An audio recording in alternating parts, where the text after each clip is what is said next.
Waste Bengal की जो politics है बेसिकली वो बहुत ही एक टफ सिचुएशन से अभी जूझ रही है।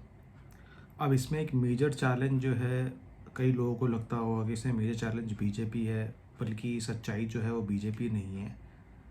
मेजर चैलेंज जो इसके अंदर में आ रहा है वो ये आ रहा है कि जो नई मुस्लिम पार्टीज़ आ रही हैं वो कहीं ना कहीं ममता बनर्जी का जो थ्रेशोल्ड था बेसिकली मुस्लिम पार्टीज़ के ऊपर में, जो उसका एक होल्ड था बेसिकली, वो कहीं ना कहीं अब एक थ्रेट बनता जा रहा है इन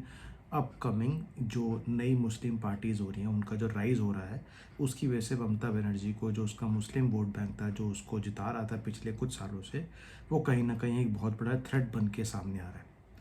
अगर हम लोग थोड़ा सा पीछे जाएंगे तो हम लोग ये समझेंगे कि 1951 के अंदर में वेस्ट बंगाल के अंदर में मुस्लिम पॉपुलेशन जो थी वो लगभग 19 अप्रॉक्सीमेट 19% थी। और उस टाइम पे ज़्यादातर जो मुस्लिम वोट्स थे वो इंडियन नेशनल कांग्रेस को मिलते थे, क्योंकि उस टाइम पे जो पार्टी थी वो डोमिनेंट पार्टी जो थी वो कांग्रेस ही थी। कांग्रेस ने अपना जो स्ट्रॉन्ग जो होल्ड है बेसिकली बहुत स्ट्रॉन्ग मुस्लिम्स के ऊपर में इसलिए बनाया क्योंकि उसने जो है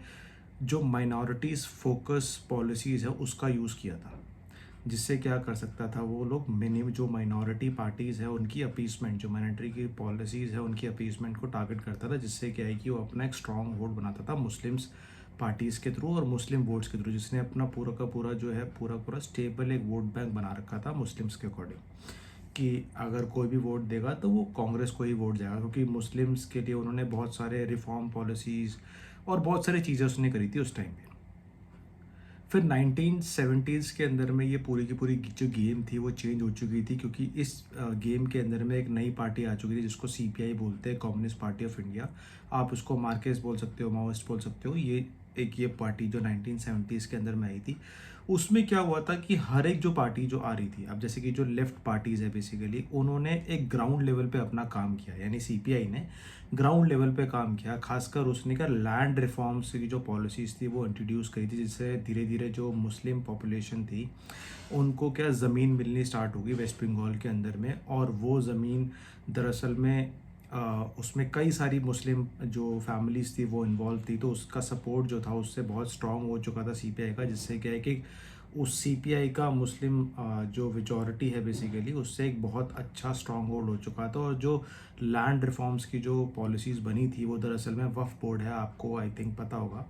कि वफ़ के थ्रू जो उनको लैंड अलॉट हुई थी, तो उसके अंदर में जो होल्ड था बेसिकली सीपीआई का वो मुस्लिम्स का ज़्यादा हो चुका था कांग्रेस के अकॉर्डिंग बाद में। अब इसके बाद जो बंगाल की जो पॉलिटिक्स थी बेसिकली वो कहीं ना कहीं उसमें एंट्री होती है तृणमूल कांग्रेस की, टीएमसी जिसको हम लोग बोलते हैं, जो ममता बनर्जी की पार्टी है, जो रिसेंटली अभी इस टाइम पे रूलिंग पार्टी है कोलकाता के अंदर। इसके अंदर में क्या है कि उन्होंने बेसिकली, अगर आप एक चीज़ नोटिस करोगे, अगर आप गूगल पे सर्च करोगे, तो जो ममता बनर्जी है वो दरअसल में स्कॉलर है बेसिकली इस्लामिक स्टडीज़ के अंदर में। उसने अपनी पढ़ाई का जो यूज़ था बेसिकली वो माइनॉरिटीज़ की आउटरीच को कंटिन्यू रखने में लगाया, जिसने क्या है कि मुस्लिम को ओबीसी कैटेगरीज़ के अंदर में इंक्लूड करने की उसने बहुत बार कोशिश करी। और कई बार तो उसने उर्दू को एक सेकंड लैंग्वेज बनाना चाहा को वेस्ट बंगाल के अंदर में। और कहीं ना कहीं जो रिलीजियस लीडर्स होते हैं जिसको आप इमाम बोलते हो बेसिकली, उनको अलाउंस देना और उनको अलाउंस ज़्यादा बढ़ाना चालू कर देता है, जिससे क्या है कि उसने ये स्टेप्स थे बेसिकली, ये अपनी पार्टीज़ को स्ट्रॉन्ग होल्ड करने पे लिया था। सिंपल लैंग्वेज में अगर बात करूं, चाहे वो कांग्रेस हो, चाहे वो सीपीआई हो, चाहे वो टीएमसी हो, या फिर आने वाली जो भी मुस्लिम पार्टीज़ है, उनका एक ही एजेंडा था कि मुस्लिम मेजॉरिटी जो पॉपुलेशन है बेसिकली, जो पहले 19% थी, उस पर होल्ड बन सके, जिससे क्या है कि हमारा जो मुस्लिम जो वोट है बेसिकली वो कहीं ना कहीं सेफ एंड सिक्योरस हो जाए। क्योंकि जाहिर सी बात है कि हिंदू उनको वोट नहीं देगा। और ड्यू टू बहुत सारे जो एक्टिविटीज़ हुई थी लास्ट पिछले कुछ सालों के अंदर में पश्चिम बंगाल के अंदर में, उस बेसिस पे जो एक ही जो पार्टी है, मतलब जो एक ही जो पॉपुलेशन है उसी को टारगेट किया जाता है, जिसको मुस्लिम पॉपुलेशन कहा जाता है। और उसको हर तरीके से उनको एक एक सहूलियत दी जाती है ताकि हमारा वोट बैंक जो है बेसिकली वो कहीं ना कहीं स्टेबल रहे।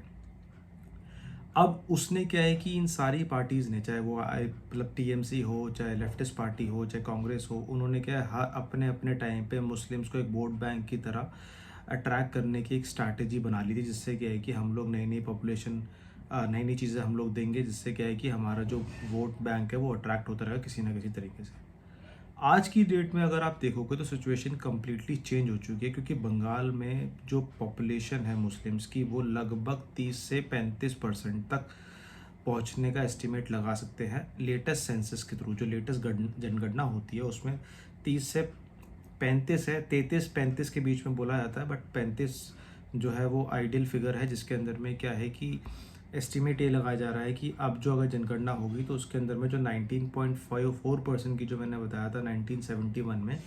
आज वो पॉपुलेशन जो है वो 30 से 35 के अंडर में जा रही है। ये एस्टिमेशन ये लगाया जा रहा है। और अब जो वोट बैंक जो है बेसिकली वो सिर्फ पार्टी में रहने के एक बजाय वो अलग अपनी पॉलिटिकल आइडेंटिटी जो है वो बनाने की तरफ बढ़ रहे हैं।